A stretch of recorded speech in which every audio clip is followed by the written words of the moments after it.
আবহাওয়া দপ্তর আগেই ঘোষণা করেছিল উত্তরবঙ্গের সব জেলাতেই বৃষ্টি হবে। সেই আভাস অক্ষরে অক্ষরে মিলে গেল বুধবার সকাল থেকে। জলপাইগুড়ি শহর সহ সমগ্র জেলায় হালকা থেকে মাঝারি বৃষ্টি শুরু হয় এদিন। স্কুল অফিস টাইমেও বৃষ্টি ছিল। মাঝে মাঝে সেই বৃষ্টি ধরলেও আবার চলতে থাকে বৃষ্টি।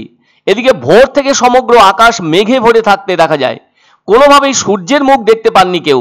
আর ফাল্গুন মাস তো প্রায় শেষের দিকে, আজ তো 27শে ফাল্গুন। তবে এটা ঠিক, শুকনো পরিবেশে বৃষ্টির জল পড়ে কেমন যেন ঠান্ডা ঠান্ডা ভাব লক্ষিত হচ্ছে। কেননা দিনের বেলায় অনেকেই হালকা পোশাক পরে যারা ঘর ছেড়ে নানা কাজে বের হয়েছেন গতদিন পর্যন্ত, এদিন তাদেরও দেখা গেল একটু ভারী পোশাক পরতে। সেই সঙ্গে কেউ কেউ বর্ষাতি যেমন ব্যবহার করছেন, আবার ছাতির ব্যবহারও লক্ষ্য করা যাচ্ছে। আর আকাশের অবস্থা যা আছে তাতে করে আকাশ বৃষ্টির মেঘে ভরে থাকায় দিনটা যে এভাবে কাটবে সেটা বুঝতে আর কারো বাকি থাকলো না। প্রতিদিন খোলা আকাশের নিচে বসে যারা সবজি বিক্রি করে থাকেন বাজারে বাজারে, তাদেরও অবস্থা খারাপ হয়ে উঠল। এমন বৃষ্টিতে সত্যিই তো সদ্য নতুন ভাবে বসা স্টেশন বাজারের অবস্থা অত্যন্ত খারাপ হয়ে উঠেছে। রাস্তাঘাটে লোকজনের সেই ভিড় লক্ষ্য করা যাচ্ছে না। ছিপছিপ বৃষ্টি তো দিনভর হতেই থাকছে, আর এটা চলতেই থাকবে। আবহাওয়া দপ্তর আগেই জানিয়েছিল দার্জিলিংয়েও হালকা পশলা বৃষ্টি হবে। সেই বৃষ্টি কিন্তু শুরু হয়েছে।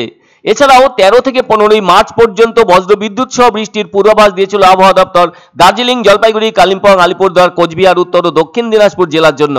আর সেই বৃষ্টি শুরু হয়েছে বুধবার সকাল থেকে। তবে এই বৃষ্টির কয়েকটি দিন সমাপ্ত হলেই ফের আবহাওয়া শুষ্ক হবে। অন্যদিকে দক্ষিণবঙ্গে মূলত শুষ্ক আবহাওয়া বিরাজ করছে, আর আগামী মঙ্গলবার থেকে গরম বাড়বে। ফলে আগামী 5 দিন সর্বোচ্চ তাপমাত্রা 2 থেকে 3 ডিগ্রি সেলসিয়াস পর্যন্ত বাড়তে পারে। আবার এখনো দক্ষিণবঙ্গের 2-1 জায়গায় স্বাভাবিকের সামান্য নিচে রয়েছে তাপমাত্রা। আর কলকাতায় আপাতত সেভাবে বৃষ্টির সম্ভাবনা নেই বলেই জানিয়েছে আবহাওয়া দপ্তর। হোলির দিন থেকে কলকাতা সহ দক্ষিণের সব জেলায় বাড়বে তাপমাত্রা, আর গরম আরো বেশি হবে। সেই সঙ্গে পাল্লা দিয়ে বাড়বে বাতাসের আর্দ্রতা। আরেকটা কথা হলো, দোল এসে গেলেও দক্ষিণবঙ্গের কোনো জেলাতেই আপাতত বৃষ্টির সম্ভাবনা নেই, আর সেটাই এদিনও প্রমাণিত হলো। এদিকে দাপিয়ে বৃষ্টি চলছে যেন উত্তরবঙ্গের প্রায় সমস্ত জেলা জুড়ে। যাই হোক, এদিন সকাল থেকে বৃষ্টি শুরু হওয়ায় ভ্রমণকারীদের পক্ষে একটু সমস্যা হয়। কিছুজন আবার বর্ষাতি ব্যবহারও করেছেন। এদিকে আর একটা দিন পার হলেই শুরু হবে রাজ্য জুড়ে রঙের উৎসব হোলি।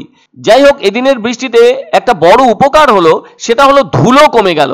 আর সেই সাথে গাছেদেরও অনেক উপকার হলো। পাতার উপরে যে ধুলো স্তর পড়েছিল তা ধুয়ে পরিষ্কার হয়ে গেল। আবার মাটিতে কিছুটা হলেও বৃষ্টির জল প্রবেশ করে সিক্ত হলো। তবে জমিতে যাদের যাদের আলুর গাছ রয়েছে সেক্ষেত্রে কিছুটা হলেও দেখা দিতে পারে সমস্যা। অনেকে বলছেন যদি বৃষ্টির পরিমাণ অনেকটা ভারী হয় তাহলে ক্ষতি হতে পারে আলু সহ অন্যান্য সবজির। আসলে বৃষ্টি সাময়িকভাবে সমস্যা হলেও প্রকৃতির ক্ষেত্রে কিন্তু অনেক উপকার করে থাকে। তাই উত্তরবঙ্গের মানুষজন আর যাই হোক হালকা গরম থেকে অনেকখানি মুক্তি পেলেন। এটা একটা ভালো দিক বটে। তাছাড়া এই বৃষ্টি তো বর্ষার দিনের বৃষ্টি নয়, বাংলা বছর শেষের বৃষ্টি। অনেকে বলে থাকেন এ ধরনের বৃষ্টি মন্দের ভালো। আর বৃষ্টি তো প্রকৃতিকে শান্ত করে তোলে। পশু পাখি গাছপালা মাটির পক্ষে বৃষ্টি অত্যন্ত উপকারী। জনজীবন সাময়িক অসুবিধার মধ্যে পড়লেও সেটা অল্প সময়ের জন্য, কিন্তু সব মিলিয়ে বৃষ্টিকে অনেকেই ভালো চোখেই দেখছেন। এক অন্য অনুভূতির স্পর্শ পাওয়া যায় রয়কো ব্র্যান্ডের গেঞ্জি ও জাঙ্গিয়ায়। তাই ছোট বড় সবার পছন্দ রয়কো গেঞ্জি ও জাঙ্গিয়া।